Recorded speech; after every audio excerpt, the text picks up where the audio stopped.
let's look at Jeremy Stevens versus Matthias Gamrot, because Gamrot gets a really quick finish to Jeremy Stevens and Hmm. locks in a Kimura. And just real quick, I feel like we never see Kimuras. Like, Well, I feel like we see them, but they're people are they know how to defend it pretty well now, mhm. and I've seen them. Never see Kimura finishes. I Yeah, would say at you don't least. see finishes, but you do see him used a lot for like transitions or maybe Mm-hmm. like counters almost to like make someone, reverse the position basically, especially if you're on bottom. I've seen that a lot. But yeah, I mean, it was weird because Stevens, I think, was actually going for the Kimura first when because Gamrot shot on him like almost instant. I think there was maybe two strikes thrown from both of these guys, Yeah. and he gets the takedown. And I want to say Stevens was thinking about going for a Kimura, but couldn't pull it off, and then ends up getting Kimura himself. So it was kind of It's kind kind of of fun. weird to It's a watch. slick reversal at the least, though. And this happened just a minute into the first round. Gamrot now moves to 19-1 in his professional MMA career. He is now 2-1 in the UFC. He lost his debut in the promotion, but he now has two nice back-to-back wins. And against solid guys, I mean, German Stevens isn't really a pushover. And this is just the first time since 2009 that someone's been able to manage to submit Jeremy Stevens. And so let's take a look at what might be next for this guy, because he's certainly probably going to go getting close to that top 15 here in that featherweight division. So do you think it's time for a top 15 fight for him?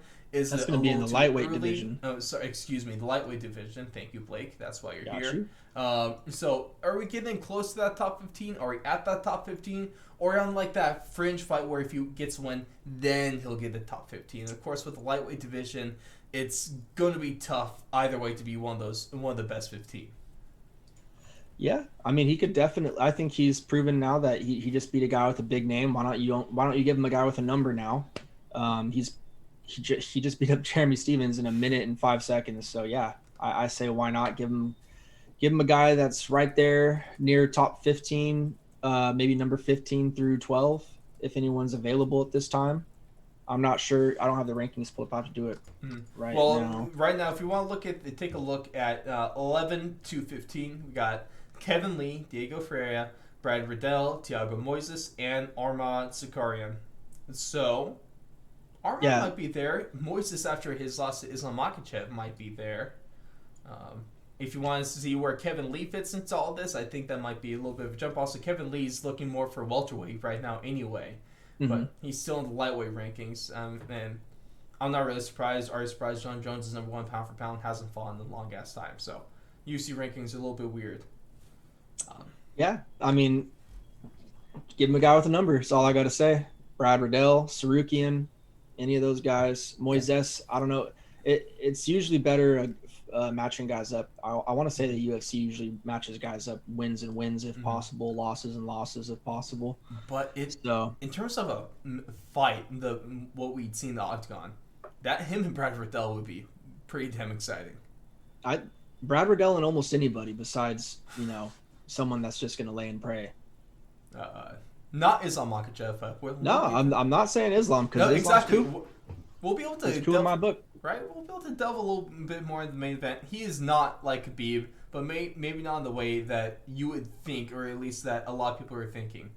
But on the other side of the coin, we have Jeremy Stevens, and so what do we do with him now? Because he now he's a UFC record holder, Blake, and he holds the record for the most UFC losses. He now has 18. Only he has 19 losses on his record. Just one of them happened outside the promotion. He's been with the promotion for a long ass time, which is he's one of those longest tenured guys on the roster, is what it seems like. But he's now also has 5 losses in a row, albeit to some high level instant killers. He's lost to Jose Aldo, Zabit, 2 times. As one was a no contest and then a natural loss. There is Zaire Rodriguez and Calvin Cater, and now Matheus Gamrot. So, does he still have a place in the UFC? Do you still want him to be there? Also, just another reason why Conor McGregor officially killed his career. I don't know. He did pretty decent after Connor. He had a little run again there in the featherweight division.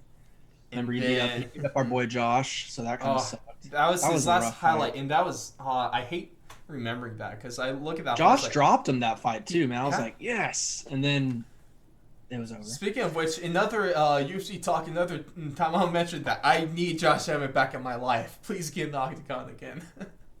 Right? I mean, He that's our looks weekly shout out. So Hey, but if you look at one of the most underrated coaches in all of MMA, especially in boxing, Coach Joey Rodriguez of Team Alpha Male, big shout out to him. Had an interview with him a while ago. He was our second interview that we had on this channel. But he's been posting clips of him and Josh Emmett hitting the bags or hitting the pads because if you listen to that interview, you know those two go way back, and they were together before they joined Team Alpha Male. And those training clips, at least on Instagram, he looks sharp. The knee looks good.